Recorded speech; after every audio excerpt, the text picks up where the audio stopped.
Bos, Hei, rampung urung. kue sayang, Lah kok isih nggodhoki? pisan agak pindo pisan kas lho. Apa? Lah kayak ngetok tamu kok ngendi, Mak? Hah? Etok tamu kok ngendi? Oh, tamu ke Jakarta sayang. Ibu Jenderal. Apa, Mak? Iya. Lah, apa ora nek wong nganu iri? Piye? Lah nek wong iri ora. Arep iri arep serik ora tak apa. Wong ki lagi rezekine bakule sego wiwit. Kowe dar umup, kowe ada kemerengseng, kowe ada kobong, kuwi hak-hakmu dhewe. Aku ora tak gagas. Sing penting aku gagas waras sehat.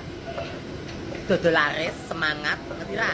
Ya. Kuwi dadi modal srik ya srik, kowe dar panas ya panas. Sing penting aku ora duwe rasa srik ambi awak-awake dhek sing do srik ambi aku. Tak tungak-tungake sing do srik karo aku, sing do apa jenenge julid karo aku, tak tungak-tungake nyambut gawe lancar, rezeki agung, ora lokak tambah kebak, besok iso munggah haji. Kira, iya, tak tungak-tungake ngono kuwi sing do srik karo aku, sing julid karo aku, sing panas karo aku. Aku ora dendam, ora ndek apa-apa, ora aku ora ndisi apa-apa. Sing penting niat ingsun aku nyambut gawe bismillahirrahmanirrahim dodol laris. Lah iya ta. Umpama kowe dak ngapa ngelokke aku ngene sak karepmu. Dia ngene bang ngelokke mak. Dodol laris FYP sok terus iso nggak mah tingkat no mak. Wis tuku mobil Pajero mak. Rasa sok apa nggayuh langit, gayuh lintang, ndak gulune cengeng, ngerti ra?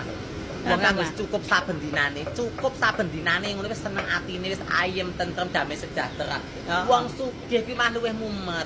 Wong apa jenenge kuwi kaya raya kuwi masa ya mumet, ngerti ra? Mumete mergone apa? Pajek ya dhuwur, doyak kono doyak kene, pajek. Mending wis biasa ngene iki wae. Ono apa-apa enenge. Aku dodol laris telung apa FYP penting cukup saben dinane. Ora usah gayuh Pajero, panas jaba jero. Ora usah mikir apa jenenge omah tingkat. Omah sitok wae ora tau disaponi kok gawe omah tingkat. Ngono wis ngono wae. Dene kuwi Lah iya ta. pemikirane kuwi rasa do. Wah. Dodol laris ditindak kaya ngapa? Dite akeh, amin, alhamdulillah. Enak sing ngomong, iso umrah ya mak terus mbah kaji, alhamdulillah. Iso sapa ngerti enak sing gratis si make munggah kaji, umrah, kuwi aku seneng banget. Dadi aku kelangan duit sayang, ngono. Ana, Mak? Heeh, dadine rasa do julid karo make, rasa do serik karo make, rasa do panas karo make. Sing do panas, sing julid, sing serik karo make, tak dongak-dongake lancar rezekimu. Kowe dodol ya laris kabeh. Ora lokak tambah kebak, duitmu saya akeh. Dadine aku ndongake ora ndongake elek sayang. Kowe arep dodol apa-apa terserah. Kowe arep dodol padha make terserah. Make ora tak serik-serik ora tak piyek-piyekke. Kuwi hak-hake dhewe-dhewe. Sepenting aku siji ora ganggu uripmu. Kowe aja ganggu uripku yo sayang. Dadine sak polah-polahku ya ngene iki. Dadine kok aja do serik karo aku, aja do panas karo aku. Penting aku ora ganggu uripmu, kowe ora ganggu uripku, wis ngono wae. Dadi ora cokot-cokotan, jiwit-jiwitan ngono ya.